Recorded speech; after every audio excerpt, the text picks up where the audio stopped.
नाज़रीन ताकि एक अहम खबर का आगाह कंदा हलूं तो जिस्कम जे बानी चेयरमैन दानिश्वर अदीब अब्दुल वाहिद आरिसर जी आखिरी आरामगाह मज़ार ते रात देर से कुछ शिर पसंद अनासर तुरबत ते नाज़ीबा लफ्ज़न से चाकिंग करे रात जो ऊंधाए जो फायदो वठी फरार।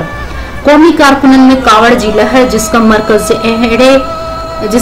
जे अड़े अमल खिलाफ सख्त लफ्ज़न में मुजम्मत कंदे हिन अमल के सिंध दुश्मन अमल करार दी छड़ी। रिपोर्ट सैयद अब्दुल रहमान शाह के मुताबिक जिस्कम बानी चेयरमैन दानिश्वर अदीब अब्दुल वाहिद आरिसर जी आखिरी आरामगाह सूफी फकीर वेझो उनड़ाबाद में रात देर से कुछ शिर पसंद अनासर तुरबत से हथ चुरान कंदे नाज़ीबा लफ्ज़न लिखण वाले अमल खिलाफ कौमी कारकुनन में कावड़ जी लहर छायल है।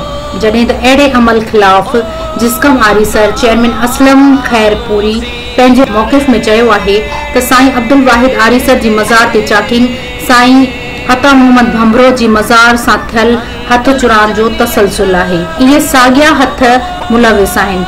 असां अहिड़ी किरियल हरकत के सिंध दुश्मन अमल समझूं था। हिन हरकत में रियासती पुठभराई शामिल है।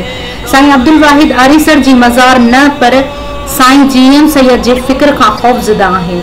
असीं अड़े अमल जी मुजम्मत कयूं था। इंसानी हक़न जी तंजीमुन ऐं आलमी ज़मीरन के अड़ियुनि हरकतुनि जो नोटिस वठण खपे।